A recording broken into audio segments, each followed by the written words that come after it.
always are gone. You fool me at the bottom line, I lie afraid. Are we in the same place? Falling.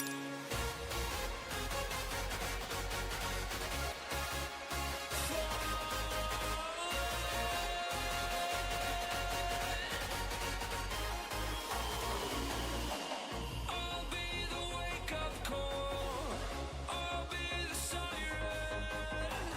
It's nothing personal, but don't try to fight it.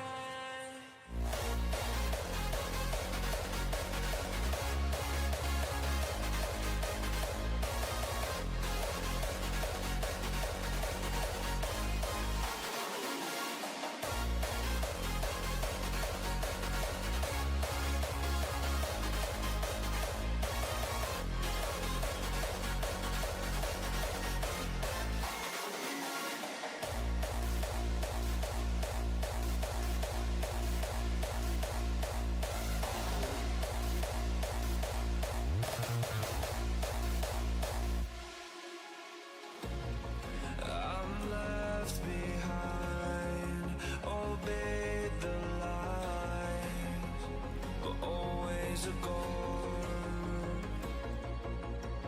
You fool me at the bottom line, I lie afraid.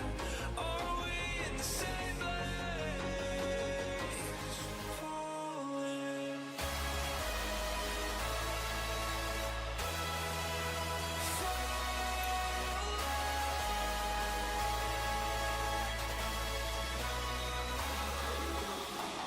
I'll be the wake-up call, I'll be the siren. It's nothing personal, but don't try to fight it. I should have known, I would have known. I didn't know the answers. Bring it down, fade it out. I'm calling on a broken telephone. I should have known, I would have known. I didn't know the answers. Bring it down, fade it out. I'm calling on a broken telephone.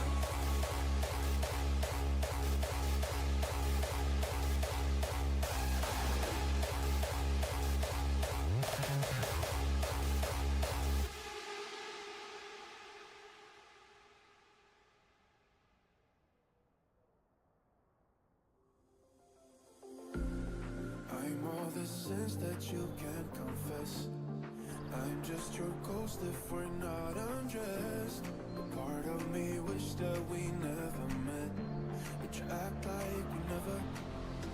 Got too wasted in the bathroom of your parents' house. Then you kissed me in the backseat of a taxi ride. And we said things that were cheesy, but we meant them. There were feelings, and now you deny it. You're in love with the idea of me, but you're not in my reality. Find it hard to even picture it, 'cause my reality is your reality. No.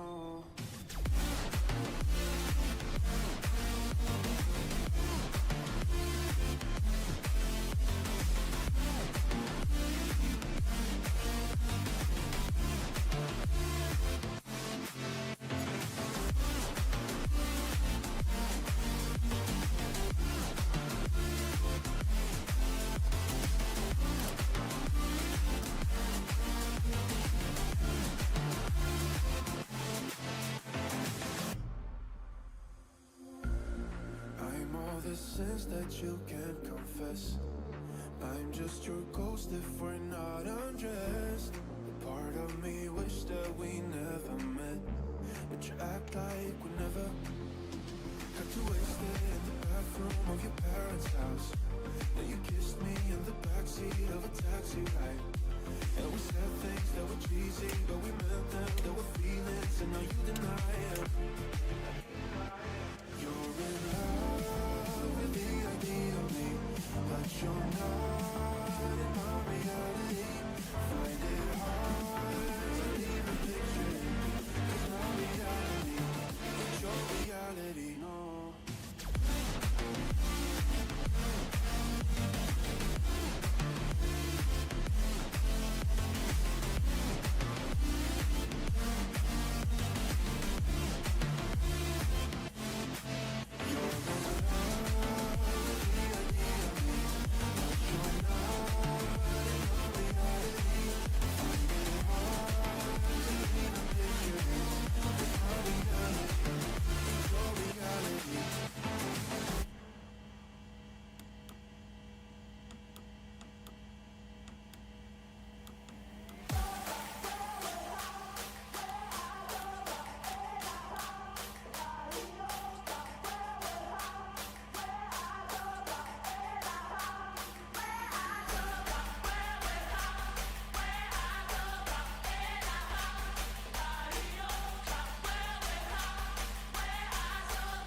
eToro představuje, jak investovat do akcií. Za 30 sekund. Otevřete aplikaci, klikněte na položku objevit, vyberte akci. Yo guys, welcome back to the Digital Aviator channel. In this video we're going to check out another plane, the Cessna C-170 procedures that come into or that go into operating this plane. So we'll start with a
little cabin inspection that starts with a moment where we secure the plane, which basically means that we want to make sure the plane is all set up, stable, it's not going to start, it's not going to move. So we make sure the parking brake is set, which is this lever down here.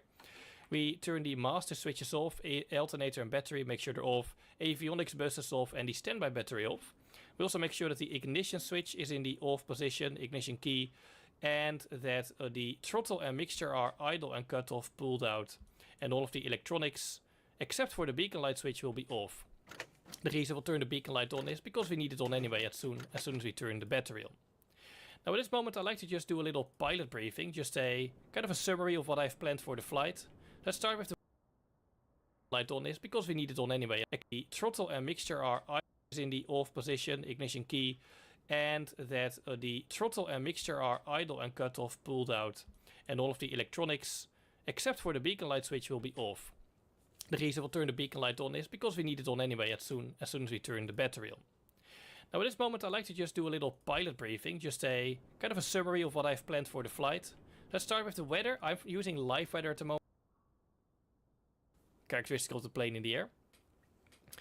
For the performance I haven't really calculated anything specific, so we're just going to cruise around, we'll climb maybe 1,000 or 2,000 feet, just get above some of the high peaks here. Fuel calculation I also have kind of skipped because I've just loaded the plane up with full fuel tanks. There we are. And no additional weight other than a co-pilot, so we should all be fine with weight and balance. Alright, so let's do a little inspection of the systems of the plane. We'll turn some stuff on. So the first thing I'm going to do is turn the master battery on. And we'll see two things happen. Or we'll hear and see two things happen. We'll see the primary flight display turn on. And what we're also trying to do is listen for the battery fan that turns on as well, which you can hear as a kind of a high-pitched fan sound. So let's turn the master battery on. Alright, so I do that high-pitched fan. I do hear that high-pitched fan. And we also have the PFD turn on, the primary flight display, and a lot of warning sounds. Which are because the engine thinks it has low oil pressure, low voltage, low vacuum. And that is correct because the engine drives the oil pump, the alternator and the vacuum pump, and of course the engine isn't running. So we're just going to disengage these warnings by clicking here. There we go. You'll see there's a TOS test going on, so let's just wait for that to complete. TOS There we go. system test. Okay. And TOS stands for Terrain Avoidance Warning System. So you can see that this plane actually knows where it is in relation to the terrain. It has all these GPS features, so it knows the terrain. It actually draws the synthetic vision terrain, as it's called. But if the plane thinks we're on a collision course with some mountain or whatever, it's going to warn us, and that is the TOS system. Alright, so on the PFD, we want to make sure that we see the EIS, Engine Indication System. Just going to do a quick scan of it. Make sure the RPM are 0, fuel flow is 0, low oil pressure, low oil temperature, low EGT, low vacuum.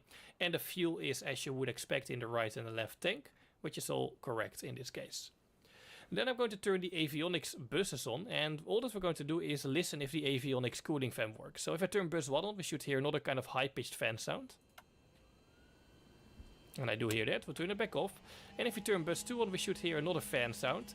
And the multifunction display, MFD, should turn on as well. So let's do that.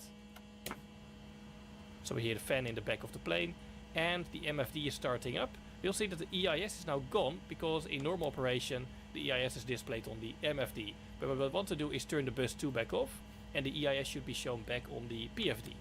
So that's all normal. And we make sure the buses are off, avionics buses are off when we start the engine, otherwise we damage the avionics equipment. Alright, so then we're going to check our flight controls. Now of course in the real plane you do that to make sure that all of the controls are linked up correctly, nothing is stuck. But in the sim it also makes sense, because I've had countless of times where I just completely forgot to plug in a joystick, or actually in order to operate my rudder pedals I need to have a little program run. I always forget to turn it on. So it helps to just check if your controls work. We set the trim for takeoff. Now it looks like the trim is already in the takeoff position. However, there's a problem with many of the planes in Microsoft Flight Simulator. Let's lower the volume a little bit of our communication radios. That was really loud. Apparently we're tuned to some kind of frequency. We'll get rid of that at some point. There we go. So let's talk about the trim. So there's a problem with many of the planes in Microsoft Flight Simulator where the trim indication is just completely wrong. And that's the case with this plane. It's just an oversight, or just, you know, a little bit lackluster by the developers of Microsoft Flight Sim. But what I found is that if I set the takeoff trim to the actual indication, the plane wants to do a nosedive back into the runway when we take off. We don't want that. So what I found is that the best takeoff trim would actually be slightly below this reading, kind of in between the indicator and the word off. So that gives me a way better takeoff performance, or takeoff trim. Now, it could happen that if you're watching this video in the future, it will be fixed. There's also many mods that fix this issue. So if you search online for like Cessna 172 flight model fix or something like that, pretty high chance that the trim will work better. But yeah, that's just what I'm going to do here. So my trim is basically set for takeoff. And then we're also going to test the flaps. So let's look to the left and the right wing. We're going to move the flaps down in increments of 10 degrees. So you can see both flaps are now down. And we're looking kind of behind us here, and checking that both flaps are moving down to the same amount, same increment, same speed, and we'll just leave them there for now. Alright, so then we check that the alternate static air source valve is pushed in, so it's not on. We don't want to use the alternate static air source, we want to use the default one, which is going to give us the air pressure for the altimeter and the vertical speed indicator, and probably some other instruments as well. We'll make sure that's pushed in. The fuel shutoff valve should be pushed in as well, so we have fuel available to us. And the fuel tank selector should be set to both, so that we can at least get fuel from the wing tanks, from both tanks, and not just from one. Then we're going to test our brakes. I'm going to release the parking brake, and I'm just going to use whatever control you have for pressing the brake pedals. Make sure that those are holding and that your controls work. Now, if you were flying at night, you would turn all of the lights on and just look outside of the plane and test them. We're not flying at night. You would also test your pitot heat by feeling the pitot tube and feeling if it is working, if it's heating up. But of course, we can't do that in the sim. So these are just some things that we kind of skip over. But yeah, in daytime, there's no need to see if the lights work, because you can't even see them. Most of the lights, at least during the day. And then one other thing we're going to do is test the ELT, Emergency Locator Transmitter. Just turn it on for 1 second and make sure it turns back off. So that's the ELT. It makes sure that we can be found if the plane crashes. We can also turn it on manually if we do a crash landing in the middle of nowhere. So yeah, that's what it is. And then we just make sure that all of our electronic switches are off except the beacon light. We have the standby battery off, master battery goes off, avionics buses go off, and the ignition switch is in the off position as well. And then in the real plane, which is not modeled in the sim, you make sure that none of the circuit breakers have popped out, indicating a problem with the electronics, but that's not simulated. Now at this moment you can step outside of the plane and do a walk around. I'm not going to simulate that because there's basically nothing we can do in the sim on the outside of the plane. And we're going to go straight ahead to the engine start procedure, which starts with the before engine start checklist. So let's go through that. So pre-flight inspection should be completed. We just did, indicating that that's now. Hey everyone, my name is Bevo Devo, and this is going to be the first part of a multi-part series. Hello everyone, in the of the game. All of the versions come with the G1000, or make sure our mixture is put